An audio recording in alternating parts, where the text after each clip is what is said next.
Secret friends, unite!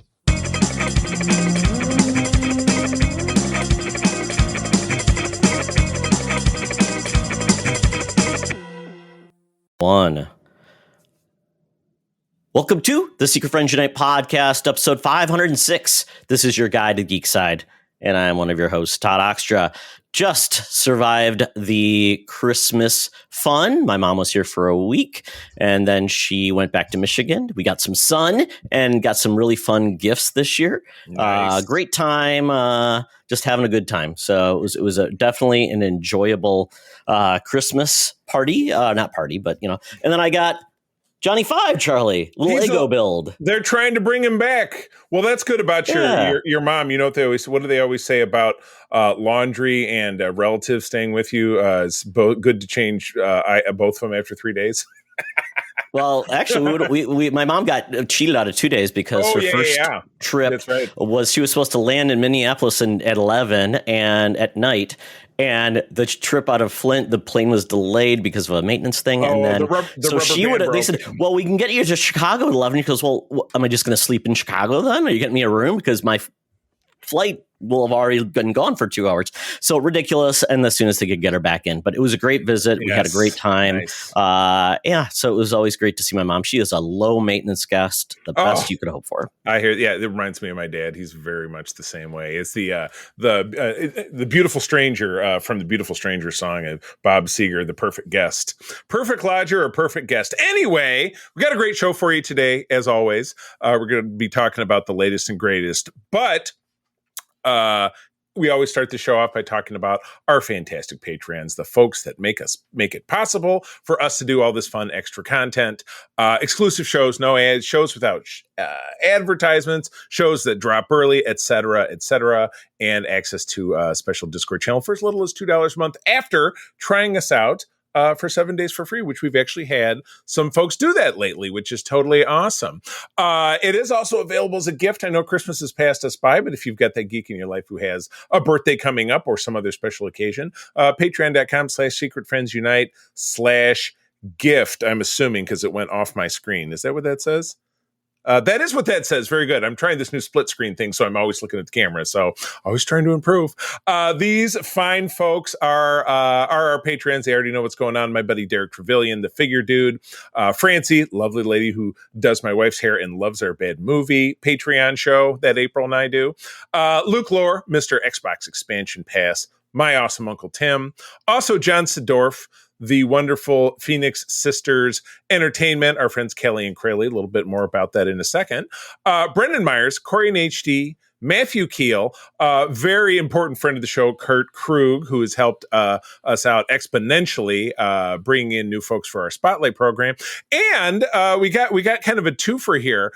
We have Tanya, whose name I mispronounced a bunch of times last week when she was on Code 47. She guested with Peter and myself to talk about Star Trek.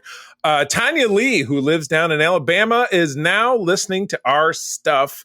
Wonderful guest, great lady. And we're really happy to have you jump on board and try some of our bonus content. So 248.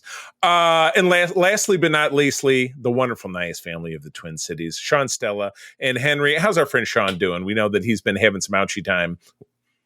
Yeah, you know, his cervical discs in his neck are getting better. He's doing physical therapy for that. And with that, Sean and I have had a couple of weeks off just because of everything going on with our fantasy football podcast. We are going to wrap that up this week because all the leagues will be ending. So we'll be doing that, recording on that on Tuesday, and we'll get that out to everybody on Wednesday. So it'll be a fun wrap up of a new show we did. So that will be fun, and maybe extend the season into the playoffs a little bit by doing something a little bit fun to hopefully engage our Patreon Discord members. We'll see how that goes. All right. And we have a special announcement, and you volunteered to take the reins. This is for our friend Kelly and something that she's working on. So take it away. Yeah. So we love to help people, you know, with the charities they are passionate about. And that is something that Kelly is really passionate about. She's been a big supporter of our show. I've seen her at a couple of cons. She is a big cosplayer and author.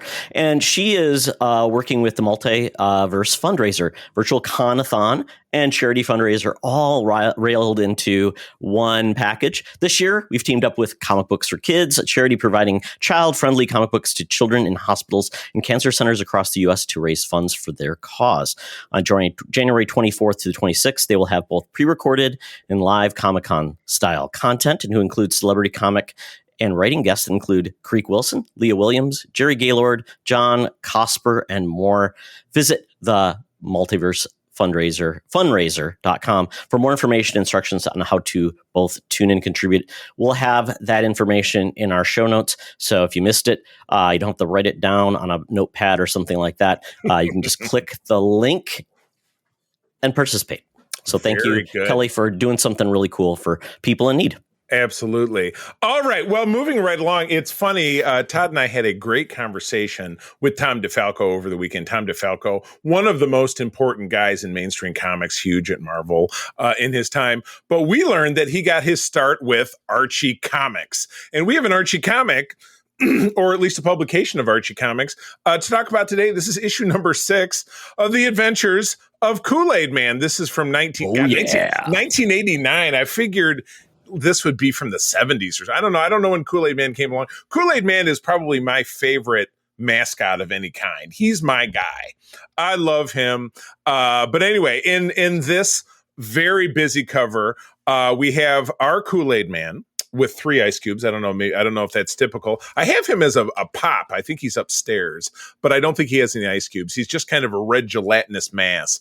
But we don't really know if Kool-Aid Man is if the liquid is him, like it's his internal fluids, like he needs that to live. If the ice cubes are like his cooling system, we really don't know. It could be his brain. We don't know. Those are his brain cells. It anyway, could be. He is standing in front of an edifice known as the Wacky Warehouse, which... No, okay, there's a purple dinosaur behind it. I thought the dinosaur was the building. And the edifice, which is kind of wavy. Ellie, you know who that is? Who is it? Grape Ape? Purplesaurus Rex. Purplesaurus Rex. Yes. Part of the Grape Ape family, separated by evolution. But anyway, standing in front of a very unstable looking edifice of varying colors with such departments as the Chill Grill and Parents Pen and an entrance. It looks like this might kind of like be the TARDIS from Doctor Who, like it's bigger on the inside because there are just people streaming out of it. And our guy who is wearing, he's wearing board shorts and he says, "Hey kids, my wacky new flavor is ready. Now we have to name it." And Purplesaurus Rex has a palm tree in his mouth. And there's a dude at the end of it who's yellow in red sneakers wearing one of those like 80s hoodlum pair of glasses, and his thought bubble says, roast my toast. You'll never get to name that new flavor, Kool-Aid Man, setting up the obvious intrigue that is to follow within this comic. Now, and all the characters that are streaming out have the very typical Archie Comics looking drawn kind of face. So I got drawn by Dan DiCarlo is signed at the bottom of the piece. So there's a lot going on here. Let's tot a comic. What happens in this comic? Oh, Charlie, as any comic book character has a hero, there must be a villain. That villain's name is Storch. Oh, sorry, Scorch. Storch. Brad Storch? Yes, Larry Storch. No, Scorch is the villain. He's kind of like the cookie crook in all those you've just got a villain. So he is basically there to stop Kool-Aid Man from getting people to be satisfy their thirst. Scorch makes you hot, and he wants you to just die of heat stroke. So Scorch, how could you? He's not very nice. But yeah, they were about to name this new wonderful flavor they were making in the Kool-Aid lab with the kids that do look like Archie characters. But unfortunately, he was about to get out of the lab, and he went through this fantastical place that led him to prehistoric times. And that allowed them to run into the dinosaur in name. And they decided then, because the dinosaur helped them defeat Scorch, that they would name the flavor after Purplesaurus Rex. So it's kind of like an origin story. The Scorch Trials. Oh, the Scorch Trials. Maybe that's really where that movie came from. What's that? What was maybe it? The Maze Runner. I remember. I feel like and it had that kid who ended up being Dan Aykroyd in the Saturday Night Live movie that just came out with the big mustache. See, I wonder how many issues this comic got. It would be interesting to, understand how this got started. We know the Big Boy comic, they just would give it away. But if you wanted to, you could apparently buy it or get maybe sent to you for like 75 cents. So I don't know if it's the same thing, but I just did not see an audience for the further adventures of Cool Ed Men. No, it does not appear to be the case. But speaking of audiences and drawing a crowd, someone who never fails to do that is our senior news correspondent, Madam Webb. She's been with us for an awfully long time. She's about to hang another year on the line. January 1st is about to come up. She's hitting 1.25 centuries. Very exciting, but she's always on top of things. Currently down at the corner of Hollywood and Vine with the latest news and scoops for us. Let's do it. Now it's time for Madam Webb's Rumors and News. Take it away, boys. Thank you, Madam Webb. Thank you for bringing your rumors and news for 10 years to our show, Madam Webb. And with that, there's been a lot of strike talks, labor wars. Never. But remember, Madam Webb, you signed a 100-year exclusive deal. You wouldn't join a union. You keep the same wages, and then you would also knit us scarves every year. And quite honestly, I've yet to receive a scarf. So if anybody's got some leverage over you, Madam Webb, it's me and Charlie. I feel like we got that scarf the first year is kind of like, oh, this will be a regular thing. And then I have 9 scarves owned to me, so I'm not happy about that. Anyway, let's talk about some news. Do we have Trouble in Paradise already? We were already reveling in that awesome Superman trailer a couple weeks ago. A lot of enthusiasm. The Creature Commandos cartoon is out on Max. I watched the first couple. It's a weekly release, right? Is it still coming out? Weekly drop. Yep. Okay, weekly drop. Gotcha. So I need to catch back up with that. But Trouble in Paradise, because it looks like the Batman Part 2, and I guess this is where I get a little confused, because I didn't really think this was a part of James Gunn thing. I thought we were going to have 2 different Batmen, but maybe this article will elucidate. He runs DC. More. He runs DC films now. Oh, gotcha. So he even is controlling the multiversal bit. So even though this anything with DC characters, it goes for him. He's the guy. But yes, says this could be delayed. He also tells us, hey, don't worry about it. Calm down. He was doing a lot of this, I think, if I saw him in a video clip. But yeah, pushed out another year from a 2026 drop. So what's going on with that, Todd? Why are they doing this to us? Blah! Because there's not a finished script yet. Oh yeah, that is a complication.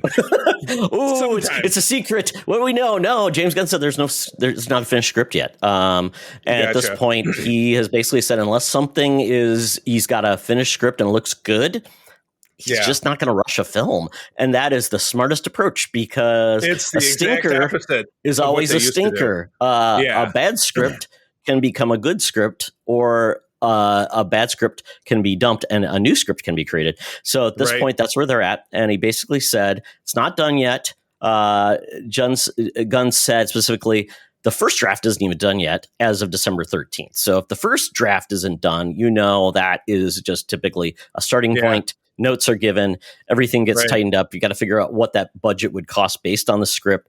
And he makes an interesting point. He's like, this is going to be 5 years. Originally, this was supposed to come out in 2025. Then it was 2026. Now it's 2027. He goes, to be fair, a 5-year gap or more is fairly common in sequels.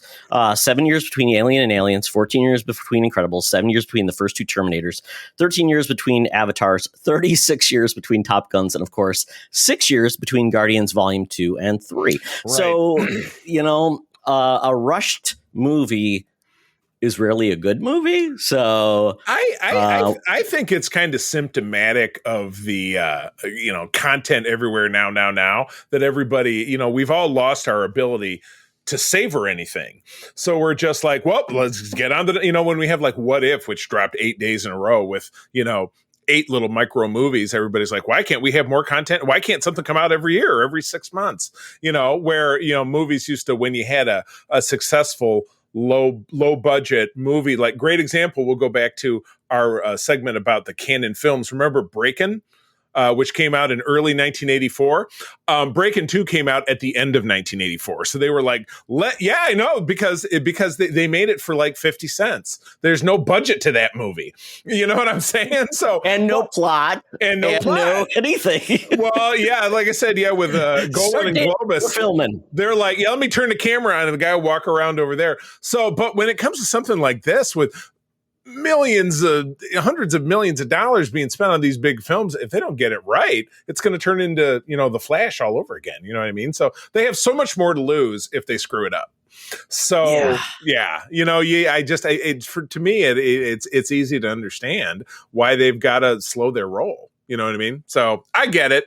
I totally get it. I do love how he throws in there Top Gun, like that 36-year gap was planned. Oh, we got another 10 years to wait. Sorry, it was a shot in the dark that worked out. So that's kind of funny to throw that in. I'm guessing what he's trying to get at is like a successful movie can stand alone despite the gap between the movies. Agreed. I mean, Charlie, everybody's sweating bullets that, the next Fast and Furious film, because it's not coming out like 2 years later, isn't going to be a banger. I know. I can't handle the suspense. It was funny. I was having lunch with our mutual friend, John, who's in Michigan for Christmas.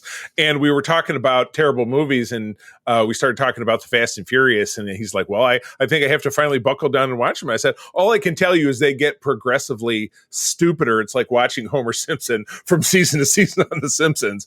Remember that the clip show one that we talked about? I think Homer gets stupider every season. You know what I mean? So yeah, it's they're not spacing the Fast and Furious movies out because they're really looking on, we got to create a great finale that's just going to blow everybody's expectations. There are no expectations because there's nothing to care about. It's going to be dreadful.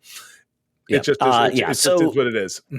It's funny because Robert Pattinson has even said by the time this trilogy gets done, I'm going to be collecting retirement. I'm like, you know what? That would be kind of fun. They showed like a picture of him as like Batman Beyond, like old Bruce Wayne. Yeah. And that would be kind of cool if he came back in his later years and became like aged Bruce Wayne. Or even Michael Keaton could be Batman Beyond. I think it would be fun to go back and revisit that idea. Yeah. That was the only thing I found redeemable about that Flash movie was Michael Keaton. And I think everybody really wanted that to carry the film. But anyway, not to dwell too much on DC. Moving right along, it was funny. This was a post that I shared a couple of years ago in the main in the Geekies today. We're going to talk about Nosferatu, which was directed by a director that I was I think otherwise unfamiliar with, though tell me differently if this guy directed that thing, but Robert Eggers is his name, and he is taking on the 1986 cult classic shaped your childhood film Labyrinth. And I'm like, is he going to dollars to donuts, the Goblin King is definitely going to be Skarsgård, right? Because isn't he just, look how great he did as Count Orlok, you know what I mean? So, Todd, where do you land with Labyrinth? I know people who are so crazy about it that it's like the end all be all. It's a movie I haven't revisited since my youth. It's one of those movies that always gets thrown around like Dark Crystal, Labyrinth, all these movies where they're a little dark. It's a Jim Henson production, so beautiful, kind of full of whimsy, but also darkness. The fact that David Bowie played the Goblin King. And, at that point, he added whimsy. There was a song called Dance Pants, which, it's really weird to begin with, but a girl, basically her brother gets stolen by the Goblin King because she's kind of pissed off at watching him. So that happens. So she has to go through Labyrinth to get him. And apparently there has been a sequel that was written about basically the kid does grow up to become the Goblin King, which is interesting. Yeah, so maybe that's what it would be about. Right. But it is kind of weird because we talk about if there's a sequel or reboot, it's probably at that point, the movie is going to probably be around 40 years old. So at the soonest, because we're about to put 2025 on the line. So that would 1986. So I'm not opposed to it. And Eggers, he directed The Witch, The Lighthouse, The Northman, and the Nosferatu. So he is successsly done movies that are small that have played well to bigger audiences, been dark. So I think if he's going to reinvent it and they still make it kid friendly, that could be kind of cool. I liked it. And he did do a short film based on Hansel and Gretel, one on the Telltale Heart. So that's kind of neat. He's done some fairy tale like things. So Nice. I'm all in. I like him. He's a good director. Yeah, and he's going to write it too. Yeah, absolutely. Very good. You gave me a new link here, but it was a story we just talked about. All right. Well, moving on. Did we talk about this film a couple weeks ago? Sinners, which is Ryan Coogler's new film, and it does this have what's his face? Michael B. Jordan. Michael B. Jordan, right? B. Jordan, yeah. Does it have him playing twinsies? Isn't he hugging himself? He is playing twins. Yeah. It's set in I would say the 30s in America. Apparently, looks like he is a returning war vet of some war, whether it's World War I, and he comes back to his hometown. It looks like, and he's kind of a bootlegger type of guy. Yeah. So maybe you think of it's 20s, where you think of the Great Depression, those type of things, and he's coming back to this town, and something evil is now there. So basically, it's kind of a premise about all of his family friends get trapped in a house or a club, and something is evil is coming together. I like this because I think Ryan Coogler has been a great director. He's done great things with Michael B. Jordan. I thought they were having a tiff because Coogler left the Creed movies and Michael B. Jordan took it over. So I wasn't sure if that was a riff or it was just oh no, I'm done with that and now you pick it up. So that's kind of cool. But it looks good. It looks seasonal. It's interesting to play twins. I mean, we've seen that in a couple of things. With the most recent one was Sonic, where Jim Carrey was playing both two versions of himself, which was hilarious. Worked well. The technology is a lot better than it was in certain things where it was horrible. Time Cop? I'm trying to remember the other movies where two versions of themselves. So, well, I remember it was going back to the 60s, but an early episode of the old Star Trek where there were two Kirks, and they just would always film it from a distance, or you saw the back of the one's head. You know what I mean? So it's just photographic fakery. Where with this, we've come so far with CGI that you just recreate. So, and there's also an equal opportunity that at some point one of the two of them gets killed off. So it's, they have to spend that much time kind of dwelling in that. So that's cool. March, I see March 7th is that coming up. So we're kind of in that first quarter, loosey goosey where horror has worked out well in recent years before we get into the hard charging to the summertime. So that's awesome. So speaking about charging or swinging, if you would prefer, web swinging, if you would prefer, not that kind of swinging. I saw where Todd's eyes went. He's a dirty boy. But we've been hearing about this project for 2 or 3 years. Oh my. This would be the Friendly Neighborhood Spider-Man. This is obviously going to be on Disney Plus. And watching the trailer, I knew for a fact already that Tom Holland wasn't going to be involved in voicing Peter Parker, because I'm sure that Disney doesn't want to burn up whatever engagements they have. It's kind of like they have a Tom Holland punch card. You know what I mean? You only get it for 7 thing, click. They don't want to, use this project for one of them. So especially on a TV series, where it's essentially lower stakes, no box office. Right. So they have an actor named Hudson Thames as Peter Parker, who is aping it to sound just like Tom Holland. So it leaves me with the overall impression that this is set in the MCU. It's not a different world. Maybe. What did you get from that? Is that just me, or does it say something different in here? Yeah, this one's a little different because they do have Norman Osborn as kind of a main character. He is essentially.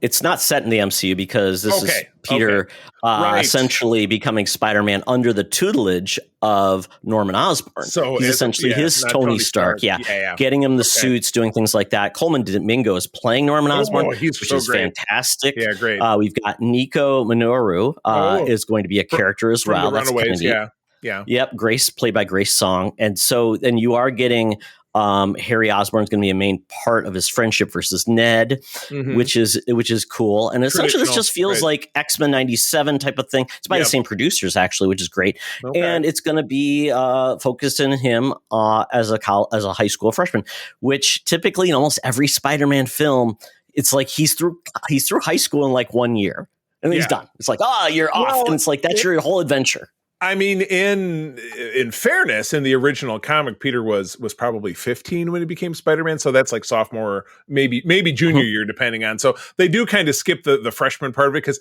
this started life out as being called freshman class or something, didn't it? And then they changed the name to what it is. Yeah, originally was freshman year. Yeah. Yeah, gotcha. So yeah, January 29. I've known about the dates. I already have it on my calendar. But yeah, I'm looking forward to it. Great opportunity to get on board with the Spider-Man series kind of on the ground floor, but then to have it very kind of grassroots, because you see him swinging around in this outfit and it's fun. I've seen this jersey before. I think this is a regular piece of merch that you can buy at, at the Disney parks, or maybe even on the Disney website. Is there a weird like professional sports team in Manhattan called the Spiders? The Spidey, the Arachnids. But it's funny, he's got huge web shooters and like a big wire or a big tube running back to like a backpack or something, and track pants and knee pads and white sneaks. So it's a great, I look forward to adding that to my Spider-Man menagerie. Figure. I was going to say, Charlie, definitely not a good cosplay look, though.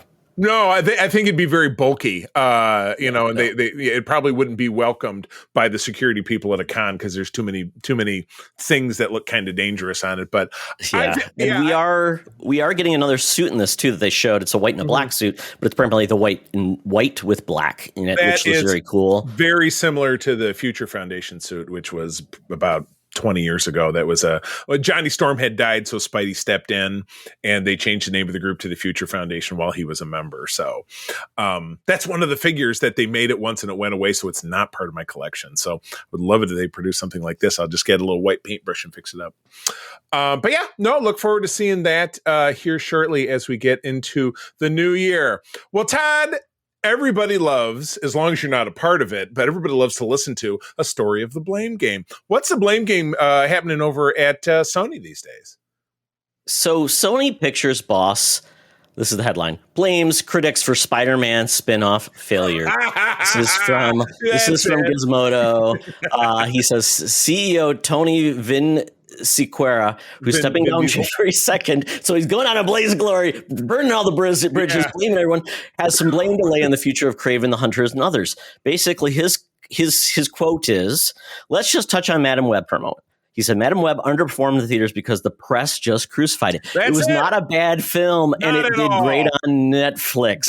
He said he continued leading into blame, which is always good. Says, for some reason, the press decided that they didn't want us making those films out of Kraven and Madam Web, and the critics just destroyed them. They did it with Venom, but the audience loved Venom and made Venom a mess of it. These are not terrible films. They were just destroyed by the critics and the press for some reason. Charlie, I would say other movies that were ravaged by the critics but did really well were the Transformers movies, and they survived 5 films of horrible reviews with great box office. So I don't know if this quote sounds like a Trump speech to me. He's like, well, that's not really what people said. He's just making things up off the cuff that can be easily disproven. And, Madam Web did great on Netflix. I told you my story last week of anytime April and I fly somewhere, she downloads Netflix original movies and I just heckle them because they're trash. They're absolutely awful. She knows it too. So somebody just left their Netflix on and it just started playing. Yeah, exactly. Yeah, right.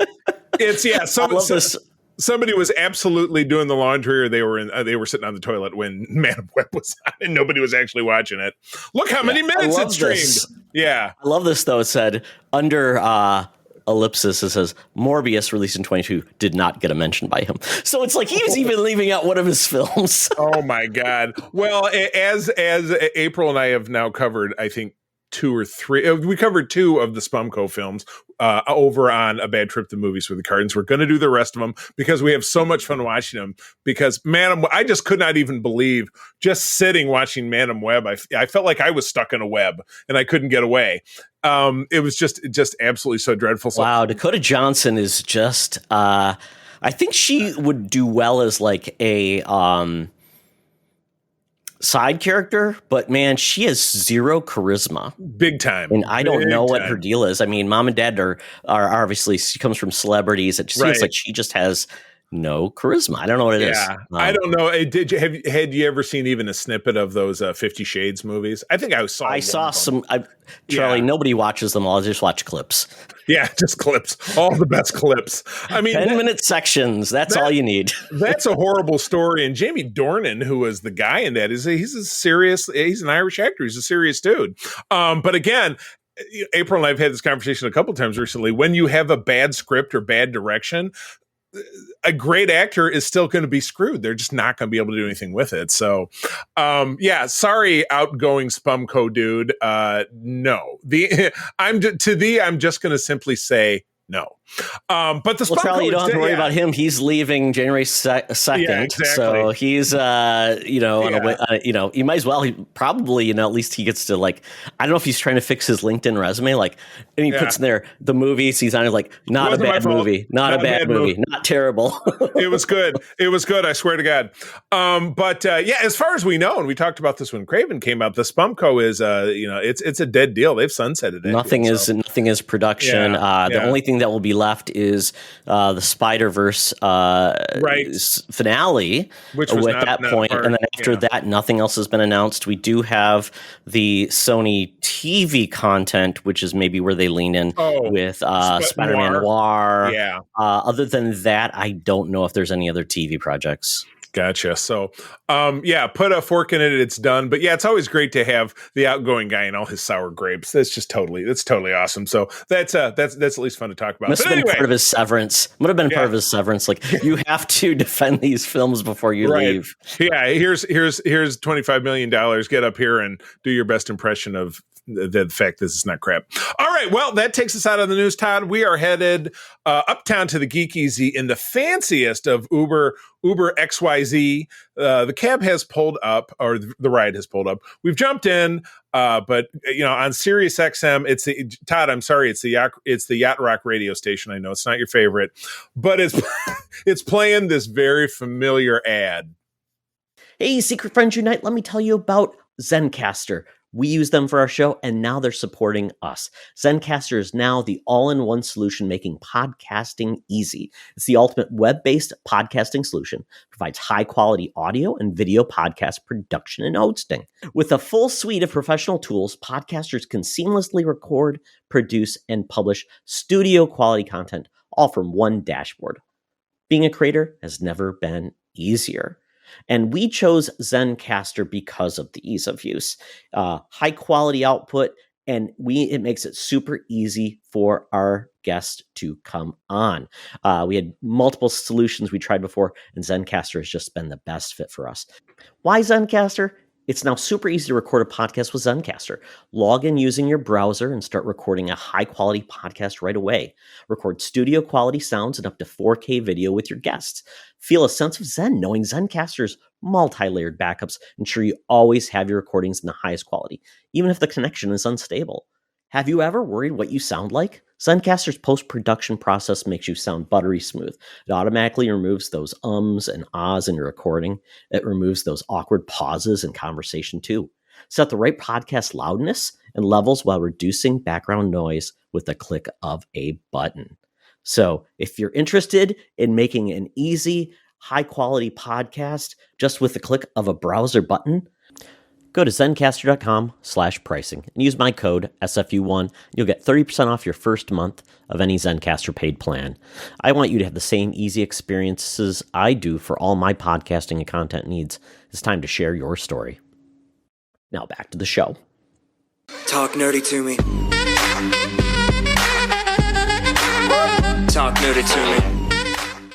We're sitting in the Geek Easy, cover band's playing, drinks are poured, and we are ready to get our nerd on. This week, Charlie, very quickly, you talked about it already. I watched that Dear Santa movie with the family. Yeah. I will say this, and we were bantering a little bit about it, but that movie is enjoyable for the first, I would say, 95% of the movie is enjoyable. Yeah. The ending, though, holy cow. Talk about somebody that made a script change at the very end. I think maybe coffee spilled on it. The paper dissolved a little bit and maybe some words moved around. Because, what are you doing? It's not like it was a small change. It was they just pulled something out that it's like, whoa. It's the rule, the rules, like we always say, the rules or the what the guidelines are for a fantasy universe are very important. Because if you don't keep them together, then just everything falls apart. Then you could just say, well, then this showed up, and then lightning came out of his hands. Like, how did that happen? It just takes away credibility of the story, which you've been invested, especially if it's an emotional moment. So this one there's one thing that Jack Black could not do as Satan, and that changed. Did it right at the last minute. That's okay. Boom. Yeah, when you have anything fantasy related that it establishes rules that it doesn't stick to, it's hard to have any kind of respect for the project going forward. So yeah, they're just kind of sneaking in at the last minute. But as always, I would say, watch it for yourself. Yeah, see what you think. Watch for yourself, and definitely. Although the Post Malone part was just ridiculous and dumb. Yeah, and that's part of a long line of stories where they're like, I remember Saving Silverman, and like Neil Diamond was part of it. Like the characters love this one musician, so they're like, they find a way to work the musician into the story. Or even going back to Night Court, and like Harry Anderson loved Mel Torme, and he showed up all the time. The Velvet Fog had to show up. Fog, absolutely. Yep, absolutely. Oh, gotcha. Oh well. So if you're interested in something that's cute and fun, and you get more Jack Black than you could ever hope to get, that is full of that movie. The one movie the new thing that I did watch that I enjoyed with the family was Dream Productions. This is essentially a part of the Inside Out universe or world, which is kind of fun. It's a 4-part TV series. Okay. And this is all about how dreams get made. So you essentially have Dream Productions. It looks like a studio lot. You've got executive producers, you've got directors, you've got the grip, you've got all these guys, and they are making the dreams that Riley has. That sounds adorable. It shows her. That sounds great. The dream she gets as a toddler as she gets older, and now she's at her older age. So it's about this one director who's been very, very successful, but is not sure how to change to make dreams more towards a tween. Yeah, exactly. Yeah, right. So it's all about that. It's very funny. It's very cute, very creative in where it goes. There is a very funny bit about Canadian boyfriends, which when I thought that was hilarious. Mm-hmm. And so I highly recommend it. It's only, like I said, it's only 4 episodes long, 22 minutes each. So it's easy to get through. And it's fun. I really enjoyed it. And it was the perfect amount, like 4 episodes. Like, I'd want more, but I'm glad I got what I got. Yeah, agreed. That's awesome. Yeah, I might take a peek. We're looking at something to watch tonight, so I might just take a quick because it's kind of like 4 episodes kind of makes a feature length movie almost. It's about a 90-minute animated film. Yeah, there you go. Good deal. All right. Well, I somehow it's been a slow week. I know you're off. I was working, but work was slow, so I just snuck in content here and there. The entirety of the last season of What If has aired over on Disney Plus, and as we were talking about in the pre-roll, I know you had some misgivings about the previous seasons, and you'd not seen this one, so I will not go into a lot of details. I think you and I can both agree that the other 2 seasons add pluses and minuses. It was definitely a little uneven. There was a through point, certainly through the first 2 seasons, which kind of evolves through the end of this as well. But this was 8 episodes that could have been 3. Maybe 4. They had several that were throwaways that did not connect back to a main story, which would be okay if it was a well-told story, which in some of the cases it was not.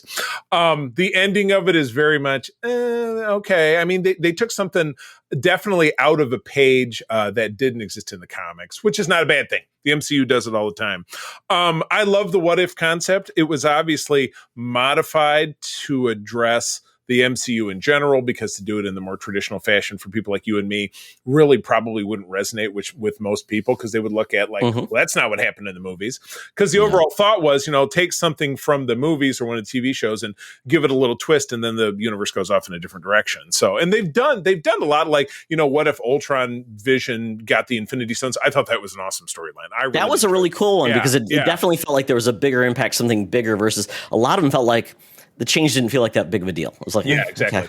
Yeah, there were a couple like that in here. It was like the Thor party one. Like, well, what if Thor was a party boy? Okay, and so this featured a spinoff from that. But anyway, I don't want to spoil it. Todd, watch it, make your own judgment. But I get the feeling we'll probably be of a somewhat like mind about this. So, 2 big movie releases this week. We're going to talk about the one that we both saw, which is Nosferatu in the next segment. But I've been seeing trailers for this one for a while now, and it is a Bob Dylan biopic called A Complete Unknown, Like a Rolling Stone. Now, Todd, we all have musicians that we don't care for. You hate Steely Dan, very famously. I hate the Dave Matthews Band, very famously. Where do you land with Bob Dylan? What are your feelings? You know, I like Bob Dylan.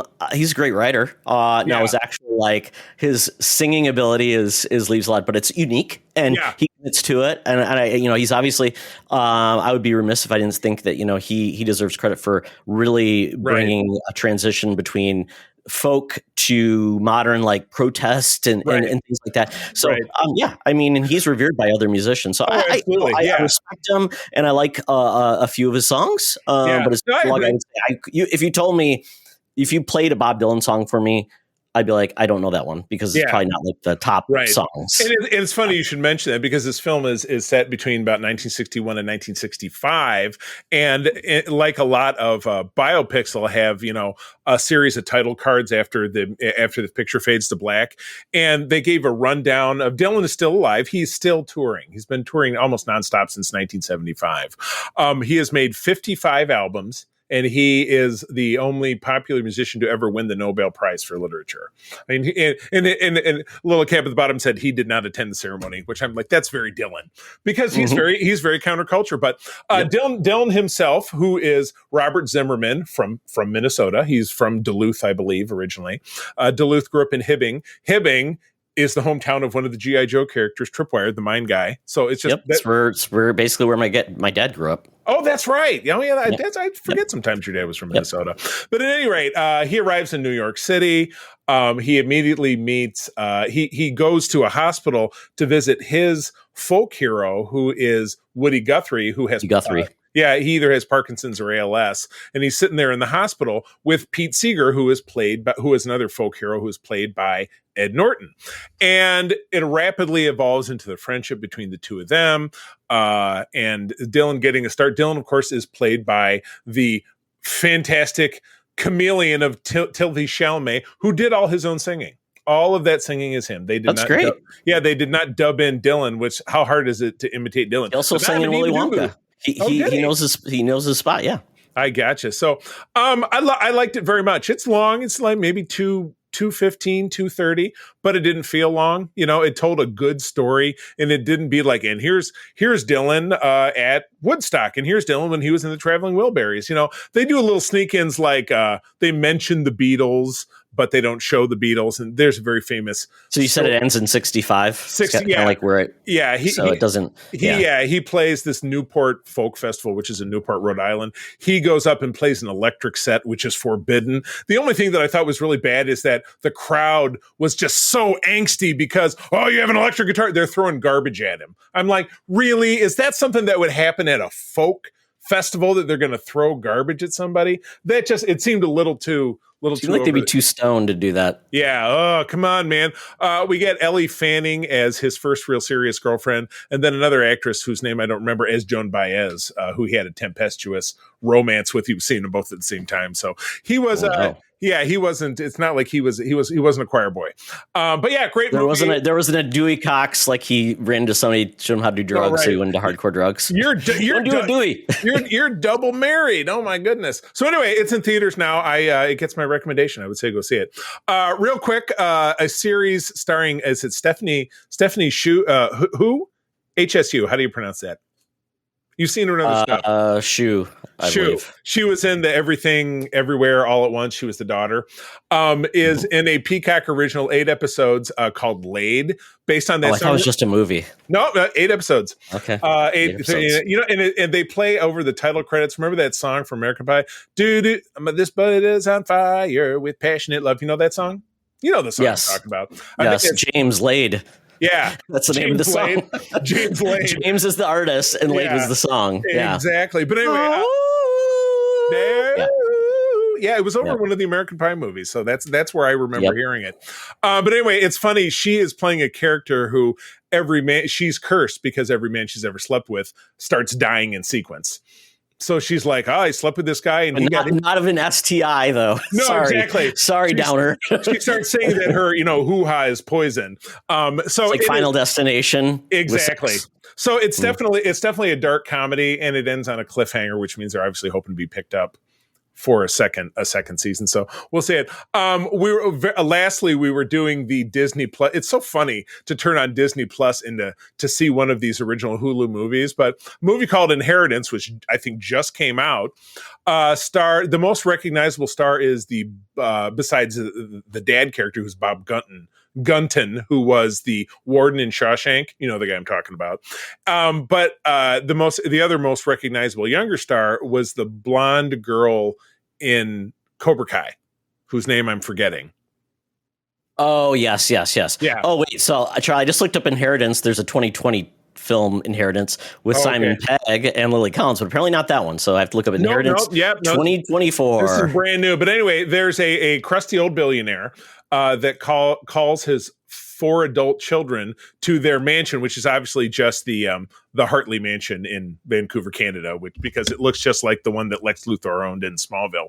And he says, tomorrow is my birthday. Somebody is coming to kill me, and I need the 4 of you to stay here and protect me. I'm going to lock the doors. You can't use your cell phones. You can't leave, but you're going to stay here and protect me. And then some creepy stuff starts going on in the house, and you really find out why he wanted his kids to protect him. And it's very much a Hulu. Yeah, Peyton List. There you go. Peyton something. It's very much a Netflix style film. Some elements of the supernatural. But it was enjoyable. It was enjoyable in so much that it was pretty dumb. So it was Todd's quintessential dumb fun of they weren't reinventing the wheel. Exactly. Yeah. So it was pretty much that. So yeah, tune in again. Hulu stuff on Disney Plus is so weird because obviously, Disney drilled down and they have that firewall to keep I'm tuning in to watch, Bluey, and then I turn on Deadpool. They don't want that kind of thing to happen.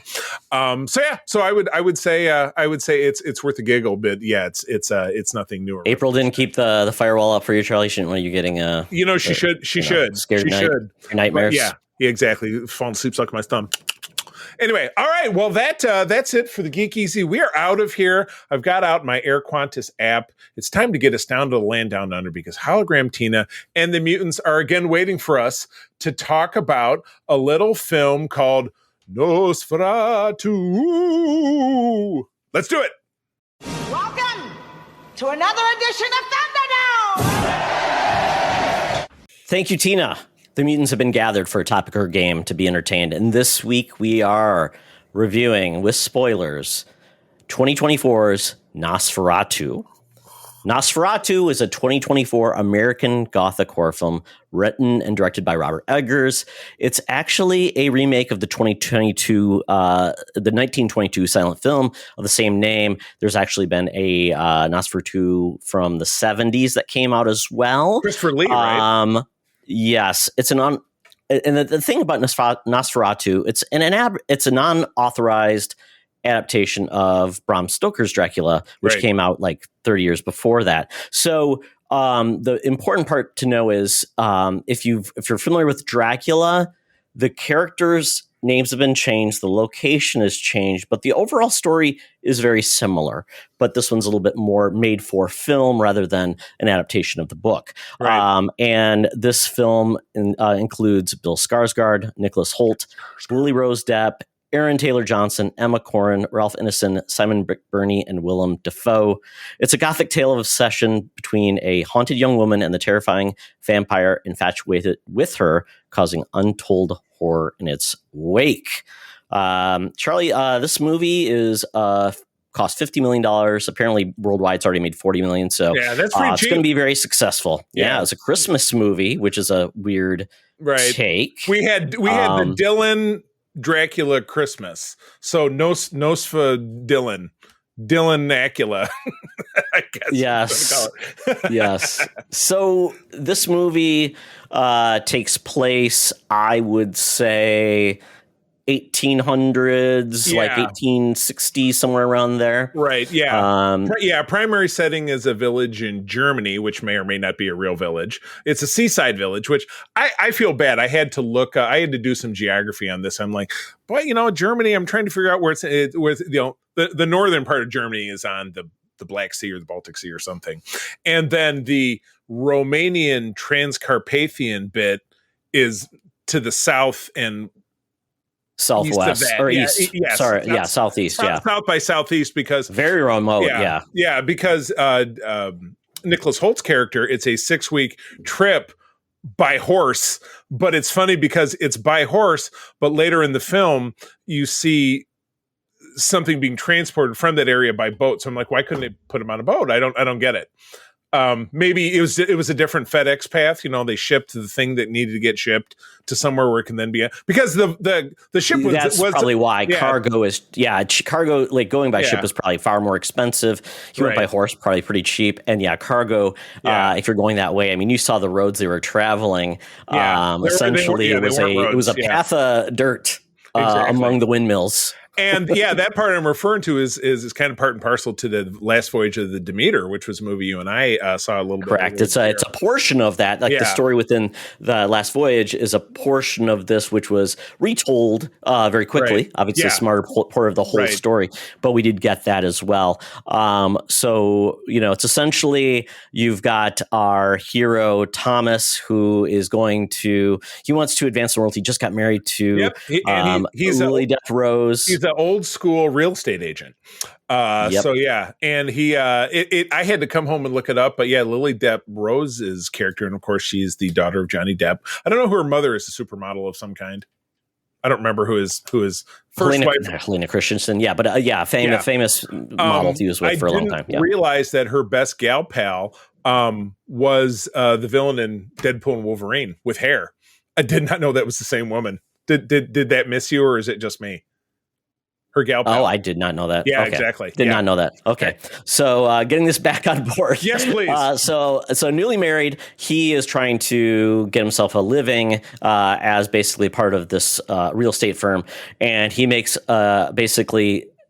he's picked by Mr. Knock, who is the head of this firm, to visit a wealthy dying man in Transylvania. Essentially, he is looking to retire or go through hospice in Germany in their village. He has got a lot of money, and he says, if you do this, you will be set. It's fortuitous, or what do you call it? It's kept on saying it. I can't remember now, but it was a phrase. That it means like, hey, this is your ships come in, no pun intended. This is your big career making moment. So that's basically it. Yeah. Along the way, we do see that Ellen, his wife, played with Lily Rose Depp, basically does not want him to go. Mm-hmm. She's obviously been afflicted by some things in the past, which we'll talk about soon. Mm-hmm. But she is essentially told, I have to do this. It's for us to be successful. Because, she's going to stay with. Basically, I think they're both friends. So basically, Aaron Taylor Johnson plays Mr. Harding, who's a very wealthy shipping magnate. He's married to Emma Corrin, and they're both friends with the spouses. So they're going to stay with him. They have 2 children.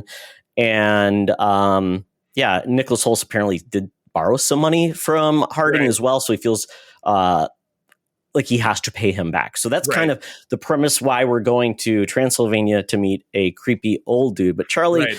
As we are doing the path, he takes the horse, they go. And man, this world is completely always foggy. It's dark. It's dark. Rainy. Yep. Everything's crappy.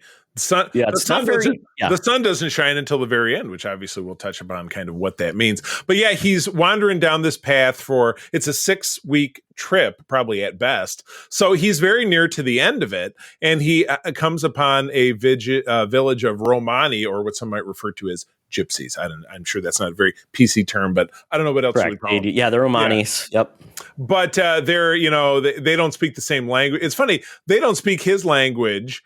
They speak in their own, but when he talks to them, they understand him, but they don't obviously choose to speak in English or German, really, because he's German and he lives in Germany. So really nobody would necessarily speak English. So you kind of and a lot of these people have languages that have been transported, mixed from all their travels, because they tend to be vagabonds in a lot of ways. So their languages are kind of like, they probably got parts of what they're saying, I'm guessing, because there's a lot of standard, a lot of things are very intermixed. So maybe they got a few things, so it was able to at least communicate on a very low level. I think the elder guy in the town kind of understood him. in a lot of ways, but he couldn't speak well enough to basically give him advice. But this village where he stays, essentially they don't want him there. But in the middle of the night, he wakes up and he finds that the village is going to basically do a ritual with a virgin on a horse naked to essentially weird nudity. Kill a vampire or someone from a coffin and get staked. But then he wakes up and he thinks it was just a dream, and then he sees he's got muddy feet in the bed, which is gross. Right, totally. Take off your shoes. Come on, dude. Well, you know what? That was the most horrific thing in the world in this movie. And he pays for it because his horse is gone. Yes. So, everyone's gone. We don't know where they went. Yeah, the Romani are like, hey, free horse. So they're out. And so fortunately they left him his little satchel. So he's got to throw the satchel over and he continues to walk. And he finally gets to the palace of his intended client, which is Count Orlok, who is a mysterious. He gets an Uber that shows up. Right. Exactly. 5 stars for that guy. But he opens mysteriously. It's sideways. Oh, you're right. I don't see a coachman. Yeah, that's right. So a little freaky. Yeah. Gothic Uber. So that's right. The Gothic Uber takes him the rest of the way. And it's nighttime. And I do appreciate, especially watching April, and I just watched North and South recently. I'm always appreciated by the fact that when there was no electric lights, things were still very well lit. This was at least appropriately lit because there's one fire in a fireplace, and Count Orlok looks like he's about 11 feet tall, and you can't really see him, but he's like, Berta, you must do this, and here, eat some chicken, and drink some wine, and blah, blah, blah. You will sleep tonight. And he keeps him there instead of just signing the document so he can leave. Well, he first wanted to see the documents, so he laid out the documents. They talked. He did cut his finger when he was trying to eat bread or something like that. Yeah. And things went downhill from there because, we never see Orlok's face clearly for most of the movie. At this point. But, there are times here and there, Yeah, very overwhelming figure. He tells him to call him Lord in the name of his title. Lord. And he talks about how he's going to be neighbors with him. And he's like, oh, joy. That's cool. Great. We'll come over for a barbecue. Just don't want to know what they're barbecuing. Always at night. Night barbecue. Night cheese. Exactly. So he goes to bed and then, I'm trying to remember. Or no, wait. He freaks out, right? He freaks out. Like he's going, go to the fire, and doesn't he freak out and he passes out, and then you do see Orlok start feeding on him. Yeah, exactly. Yeah, because he wakes up because he's there for a bit, and he wakes up a couple of times, and on his chest near to his heart there are bite marks. He sees an upper row, and then when he looks the next day, there's a lower row. So he's like. But Orlok also has, as vampires typically do, a familiar. He has a couple of wolves who are circling around. But one day, our guy wakes up and he's wandering around the grounds, and he comes upon a door that's barricaded. And he's like, Count Orlok, where are you? And I don't know why he thinks... the doors are locked. He's getting freaking out. Orlok says you can't leave. You need to heal. Right. So he's like, I got to get the F out of Dodge. So he's trying to find a way out. Well. Yeah. He's trying to... So he finds this barricaded door in the courtyard that he breaks his way in, and he wanders down. And I feel like the wolves would be around at that point, or maybe they are. He loses them or something. But he wanders into this main chamber that's filled with stone coffins, and up at the top is like the big one. And he's like, "Well, I got to see what's in here." Pry. And there's Orlok's body with rats, because and you see, when you do see Orlok's body, there's chunks of it missing because he hangs out with rats so much. It's to be expected. You hang out with rats, you might get a little nod on it, and he does look like, if you've seen old pictures of like Vlad Tepes, he's got the mustache. You've seen like those pictures, those old. He's got the hat. He's not wearing a hat in here, but if you've seen this picture, that's what he doesn't look like. He doesn't look like Gary Oldman. Doesn't have like the beehive hair. He doesn't have that. He definitely definitely looks Romani in a lot of ways. If you saw the people in the village, they all kind of look the same. Yeah, and he is Count Orlok, so he's kind of that Count look with the big coat and everything. So definitely. But at this point, Nicholas Hoult says, you know what? I don't know what this is, but I got to kill him. So he grabs a pickaxe, which I don't know if he used can't remember if he used the pickaxe to open it. And he was trying to. He's later. And then he's gonna bring him down to traditional fashion. That's when Orlok wakes up. He smacks it out of his hand, and the wolves chase him back into his bedroom. But he sneaks, he jumps out on the ledge, and the wolves are still chasing him. And it sounds like Grandpa Simpson. It's cold, and there's wolves chasing me.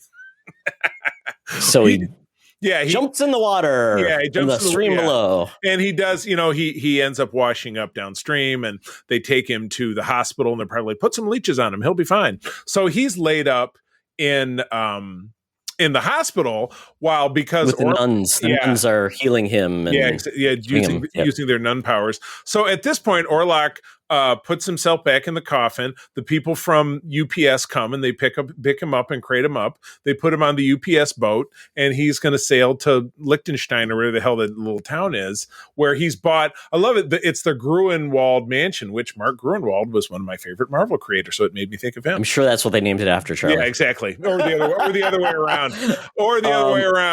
But as this is happening, because you kind of get back and forth, basically, Ellen has told him to write him every day when he's gone. He hasn't, because obviously he's basically, there's no post office, and Count Orlok doesn't provide mail concierge services.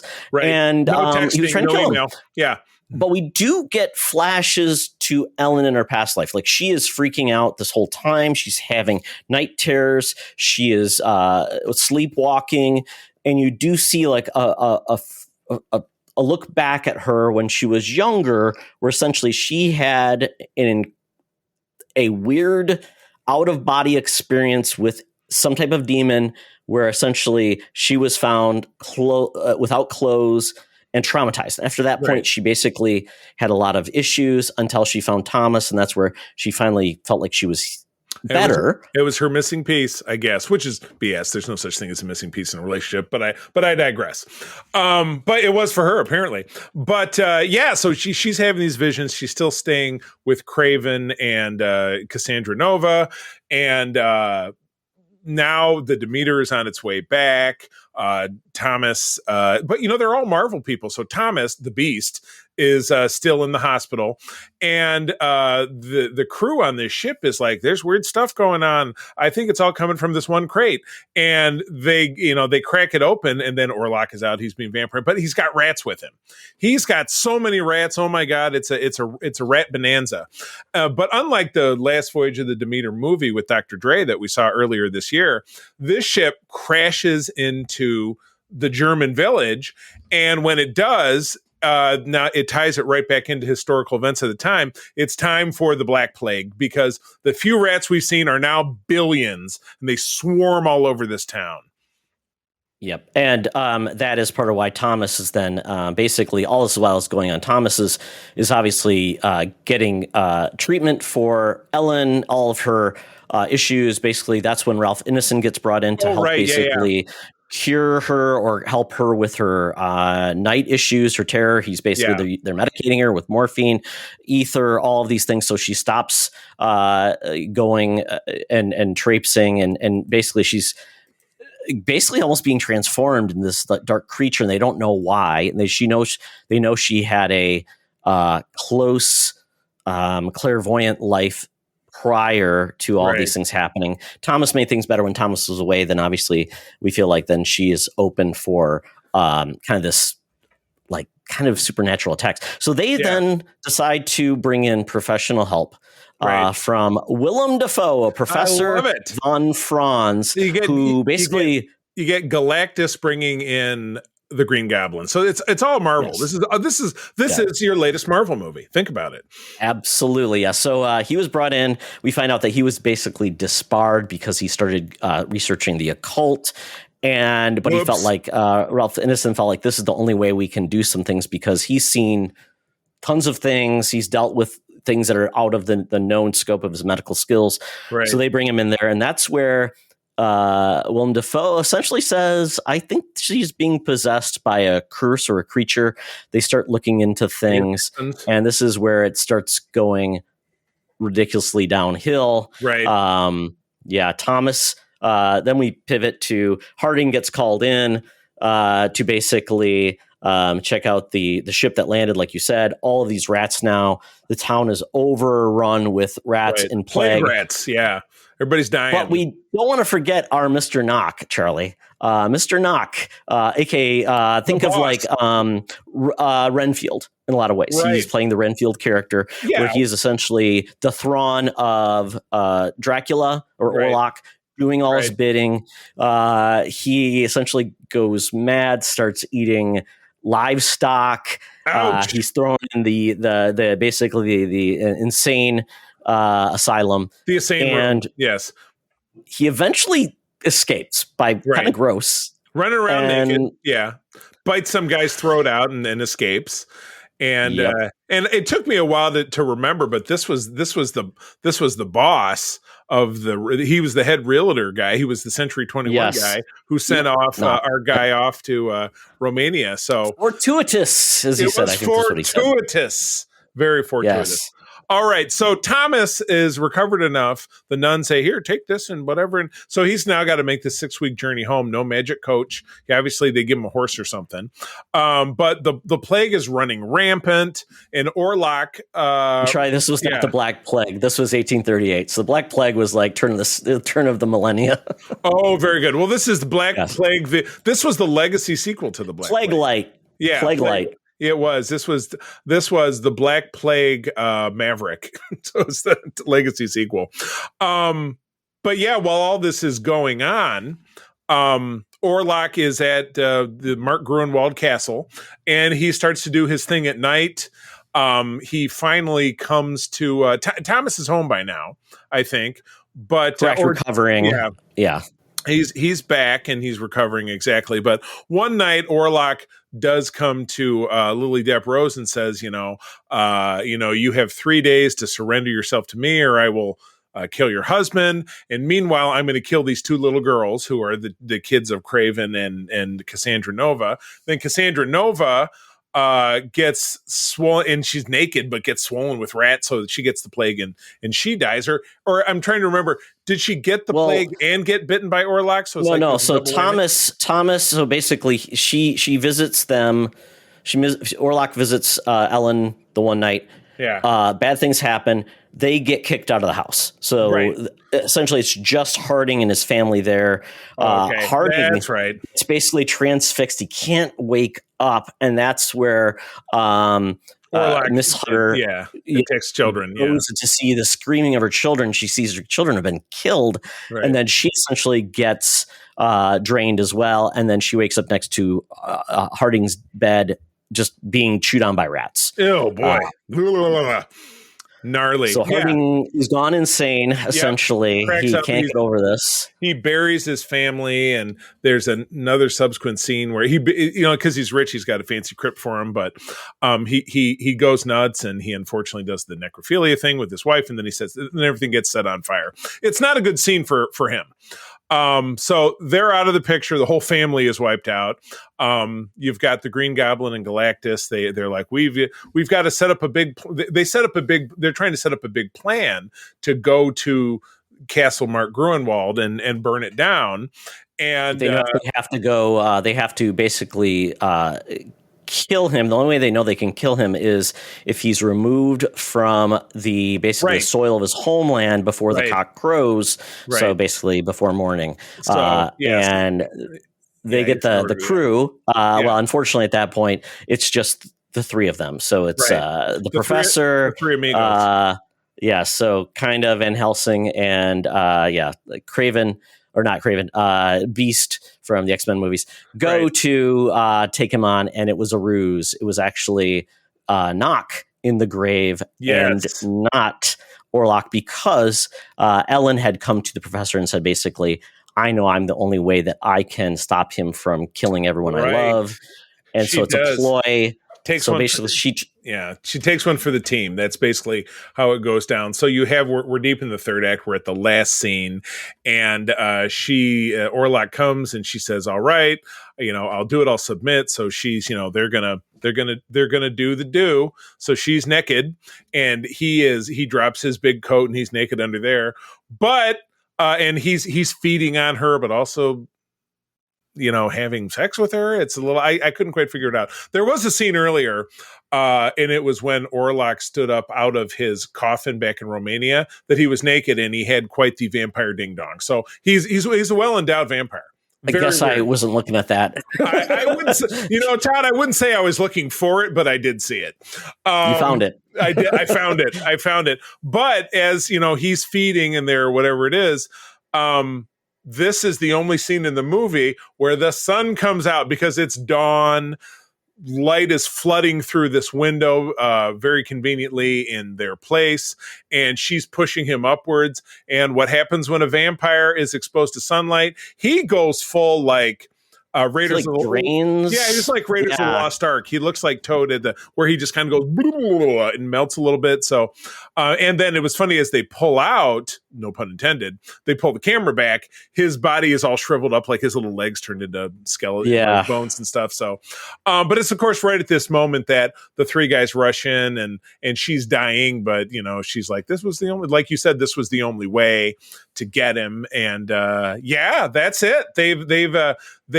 And she's finally at peace because she had been plagued by these horrible visions her whole life. And, apparently. Because she invited him in from miles and thousands of miles away. Yeah. Somehow he was able to sense that there was someone that was meant for him, right? And that's what that brought them together. And essentially, they engaged. You know what the real message is that there's somebody for everybody. Oh yes, absolutely. The least sexiest, love triangle in the world. Exactly. So I'm trying to understand in a lot of ways because we really did not see anyone who was bitten by a vampire become a vampire in this. Right. That was not part of the. I mean, again, I even refer back, not that I like to talk about Max Landis, but I remember that his story about, the death of Superman, how it ruined comics. He said, I asked my dad once, and I think it was a vampire thing. He said, how come a vampire, blah, blah, blah, this thing or that thing? He says, it can be whatever you want because it's not real. So when you have a vampire story, they can either be affected by garlic or not affected by garlic, or maybe the sun is a problem, or, if someone makes the sign of the cross, that's the problem. Or, they can turn into a bat or not turn into a bat. It can be whatever because it's in 1838. They didn't have a lot of vampire films to learn from it. Sorry. Yeah, exactly. There was not. They had a book where somebody made a picture of a vampire on top of a lady. So very forward thinking. That's where she got the idea, Charlie. She saw the picture that's what I have to do. That one picture told me what I need to do. It was like vampire snuff, porn back in the day. Well, I would say Willem Dafoe was looking at that picture for a long time. So he was getting his fill. He reminds me of his character from Streets of Fire. Exactly.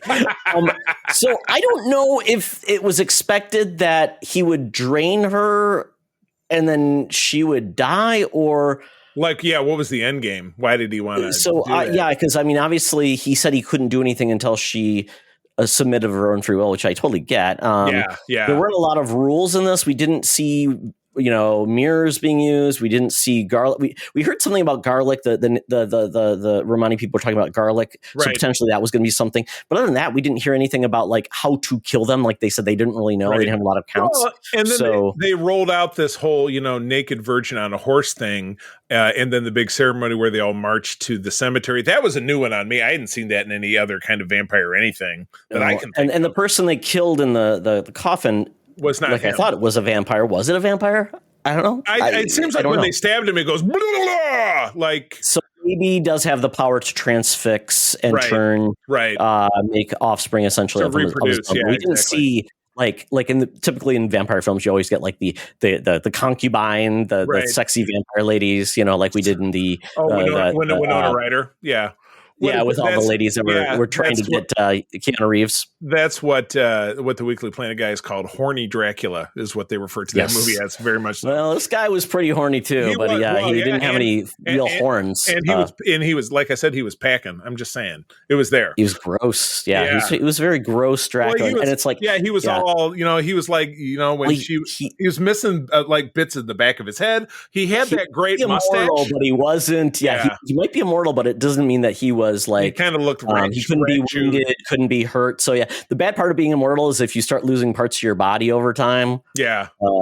Not a good look. Not a good look. So that's the wrap on that. That's the movie. So how are we feeling about it?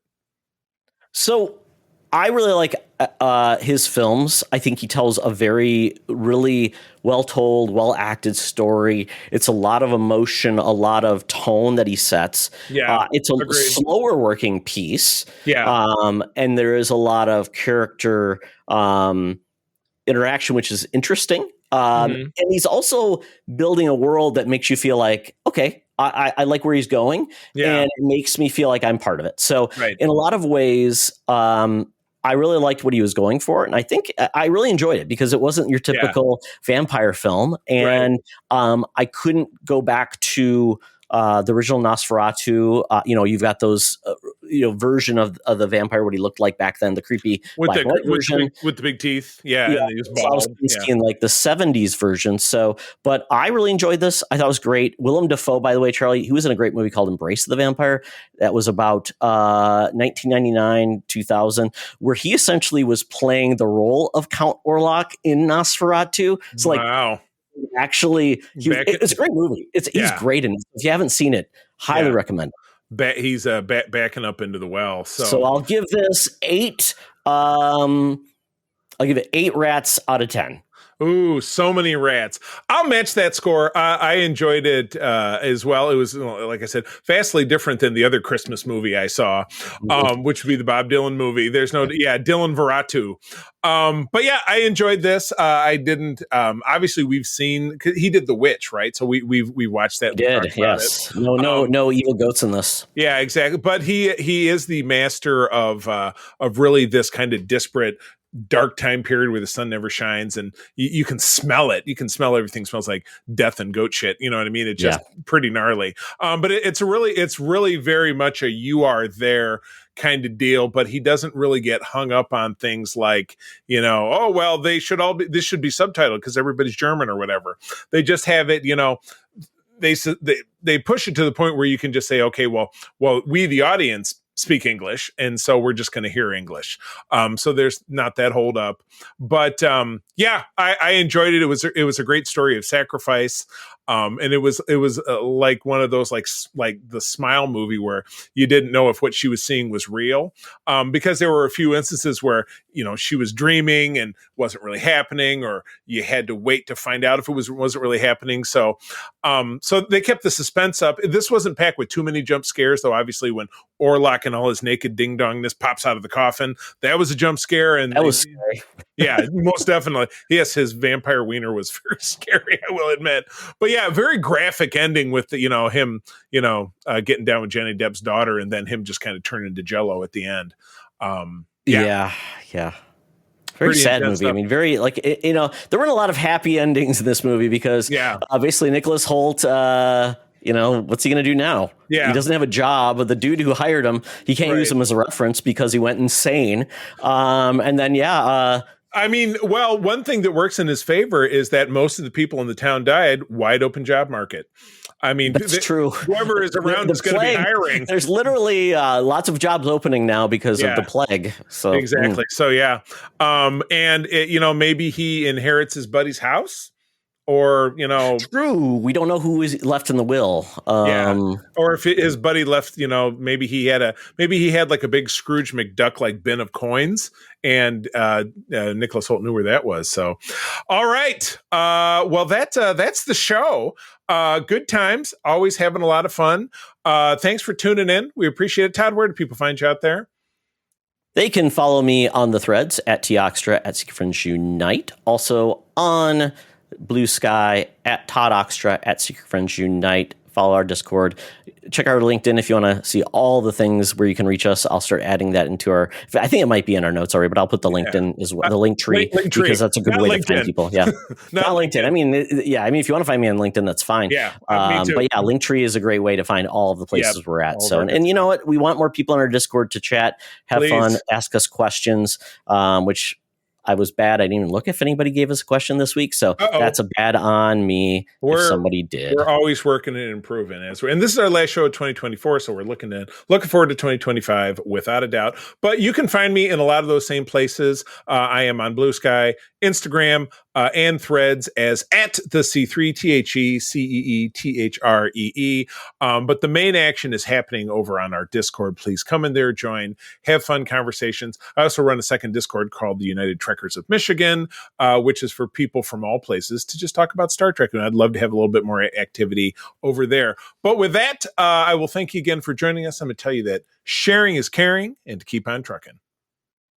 Be the hero, not the villain. In a truck. Blah, I want to bite your chest.